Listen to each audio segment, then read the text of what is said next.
नमस्कार। प्रस्तुत है आज का चिंतन। जीव को परमेश्वर का अंश कहा गया है।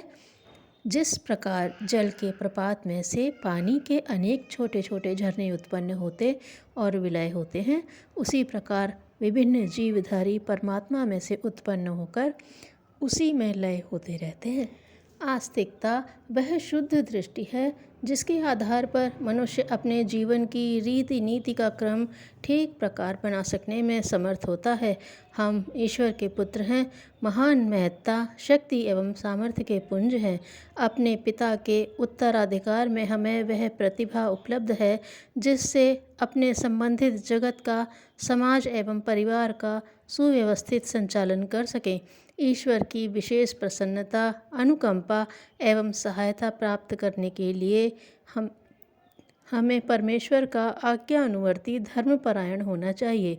प्रत्येक प्राणी में भगवान व्याप्त है, इसलिए हमें हर किसी के साथ सज्जनता का सद्व्यवहार करना चाहिए। संसार के पदार्थों का निर्माण सभी के लिए है, इसलिए अनावश्यक उपयोग न करें। पाप से बचें, क्योंकि पाप करना अपने ईश्वर के साथ ही दुर्व्यवहार करना है। कर्म का फल ईश्वरीय विधान का अविच्छिन्न अंग है, इसलिए सत्कर्म करें और सुखी रहें।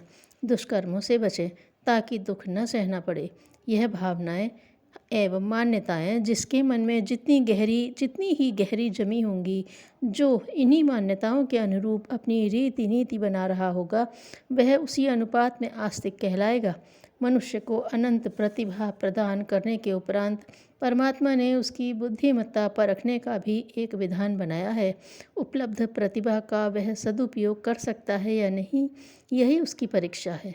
जो इस परीक्षा में उत्तीर्ण होता है, उसे वे उपहार मिलते हैं जिन्हें जीवन मुक्ति, परम पद, अनंत ऐश्वर्य, सिद्धावस्था, ऋषित्व एवं देवत्व आदि नामों से पुकारते हैं। जो असफल होता है, उसे कक्षा में अनुत्तीर्ण विद्यार्थी की तरह 1 वर्ष और पढ़ने के लिए 84 लाख योनियों का एक चक्कर पूरा करने के लिए रोक लिया जाता है। यह बुद्धिमत्ता की परीक्षा इस प्रकार होती है कि एक ओर पाप, प्रलोभन, स्वार्थ, लोभ, अहंकार एवं वासना तृष्णा के शस्त्रों से सज्जित शैतान खड़ा रहता है, और दूसरी ओर धर्म, कर्तव्य, स्नेह, संयम की मधुर मुस्कान के साथ विहंसता हुआ भगवान। इन दोनों में से जीव किसे अपनाता है, यही उसकी बुद्धि की परीक्षा है। यह परीक्षा ही ईश्वरीय लीला है। इसी प्रयोजन के लिए संसार की ऐसी विलक्षण दुविधापूर्ण स्थिति बनी है। हम में से अनेक दुर्बल व्यक्ति शैतान के प्रलोभन में फंसते और गला कटाते हैं। विवेक कुंठित हो जाता है, भगवान पहचानने में नहीं आता, सन्मार्ग पर चलना नहीं बन पड़ता, और हम चौकड़ी चूक कर मानव जीवन में उपलब्ध हो सकने वाले स्वर्णिम सौभाग्य से वंचित रह जाते हैं। ईश्वर पर अटूट विश्वास और उसकी अविच्छिन्न समीपता का अनुभव, इसी स्थिति को आस्तिकता कहते हैं। उस स्थिति को बनाए रहने के लिए जो साधन अपनाना है, उसका नाम उपासना है। परमेश्वर सर्वत्र व्याप्त है, कोई गुप्त या प्रकट स्थान उसकी उपस्थिति से रहित नहीं। वह सर्वांतर्यामी, घट घट की जानता है। सत्कर्म ही उसे प्रिय हैं। धर्म पर चलने वाले को ही वह प्यार करता है। इतनी मान्यता तो ईश्वर भक्त में विकसित होनी ही चाहिए। इस प्रकार की निष्ठा जिसमें होगी, वह न शरीर से दुष्कर्म करेगा और न मन में दुर्भावों को स्थान देगा। इसी प्रकार जिसको ईश्वर के सर्वव्यापक और न्यायकारी होने का विश्वास है, वह कुमार्ग पर पैर कैसे रखेगा।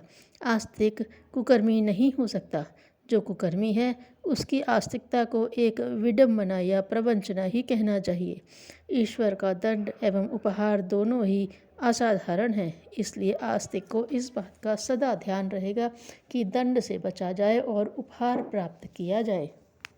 यह प्रयोजन छुटपुट पूजा अर्चना, जप, ध्यान से पूरा नहीं हो सकता। भावनाओं और क्रियाओं को उत्कृष्टता के ढांचे में ढालने से ही यह प्रयोजन पूरा होता है। न्यायनिष्ठ जज की तरह ईश्वर किसी के साथ पक्षपात नहीं करता। स्तवन अर्चन करके उसे उसके नियम विधान से विचलित नहीं किया जा सकता। अपना पूजन, स्मरण या गुणगान करने वाले के साथ यदि वह पक्षपात करने लगे, तब उसकी न्याय व्यवस्था का कोई मूल्य न रहेगा। तो फिर सृष्टि की सारी व्यवस्था ही गड़बड़ा जाएगी। सबको अनुशासन में रखने वाला परमेश्वर स्वयं भी नियम व्यवस्था में बंधा है। यदि कुछ उच्छृंखलता एवं अव्यवस्था बरतेगा तो फिर उसकी सृष्टि में पूरी तरह अंधेरा खाता फैल जाएगा। फिर कोई उसे न तो न्यायकारी कहेगा और न समदर्शी। तब उसे खुशामदी या रिश्वतखोर नाम से पुकारा जाने लगेगा। जो चापलूस स्तुति कर दे उससे प्रसन्न, जो पुष्प नैवेद्य भेंट करे उससे प्रसन्न। भगवान को हम सर्वव्यापक एवं न्यायकारी समझकर गुप्त या प्रकट रूप से अनीति अपनाने का कभी भी कहीं भी साहस न करें। ईश्वर के दंड से डरे। उसका भक्त वत्सल ही नहीं, भयानक रौद्र रूप भी है। उसका रौद्र रूप ईश्वरीय दंड से दंडित असंख्यों रुग्ण, अशक्त, मूक, बधिर, अंध, अपंग, कारावास एवं अस्पतालों में पड़े हुए कष्टों से कराहते हुए लोगों की दयनीय दशा को देखकर सहज ही समझा जा सकता है। यह स्वरूप भुला नहीं देना चाहिए। केवल वंशी बजाने वाले और रास रचाने वाले ईश्वर का ही ध्यान न रखें। उसका त्रिशूलधारी भी एक रूप है, जो असुरता में निमग्न दुरात्माओं का नृशंस दमन मर्दन भी करता है। न्यायनिष्ठ जज को जिस प्रकार अपने सगे संबंधियों, प्रशंसक, मित्रों तक को कठोर दंड देना पड़ता है, फांसी एवं कोड़े लगाने की सजा देने को विवश होना पड़ता है, वैसे ही ईश्वर को भी अपने भक्त अभक्त का, प्रशंसक निंदक का भेद किए बिना उसके शुभ अशुभ कर्मों का दंड पुरस्कार देना होता है। ईश्वर हमारे साथ पक्षपात करेगा, सत्कर्म न करते हुए भी विविध विध सफलताएं देगा, या दुष्कर्मों के करते रहने पर भी दंड से बचे रहने की व्यवस्था कर देगा। ऐसा सोचना नितांत भूल है।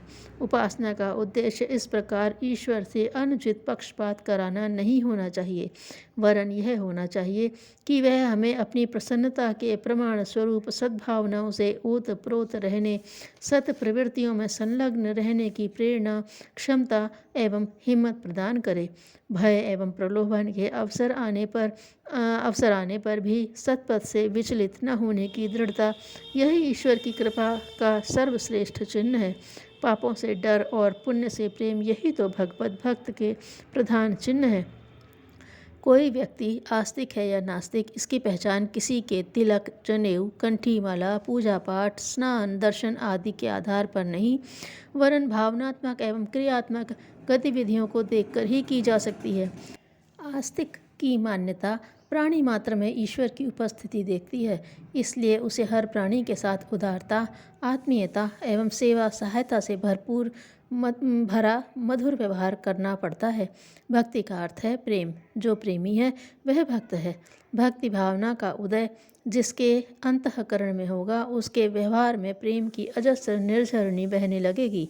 वह अपने प्रियतम को सर्वव्यापक देखेगा और सभी में अत्यंत सौम्यतापूर्ण व्यवहार करके अपनी भक्ति भावना का परिचय देगा। ईश्वर दर्शन का यही रूप है। हर चर अचर में छिपे हुए परमात्मा को जो अपनी ज्ञान दृष्टि से देख सका और तदनुरूप अपने कर्तव्य का निर्धारण कर सका, मानना चाहिए कि उसे ईश्वर दर्शन का लाभ मिल गया। अपने में परमेश्वर को और परमेश्वर में अपने को देखने की दिव्य दृष्टि जिसे प्राप्त हो गई, समझना चाहिए कि उसने पूर्णता का जीवन लक्ष्य प्राप्त कर लिया। धर्मात्मा वह होता है जिसका चरित्र उज्ज्वल और व्यवहार अनुकरणीय हो। महापुरुष उसे कहते हैं जो असाधारण कार्य करता है। धन्यवाद।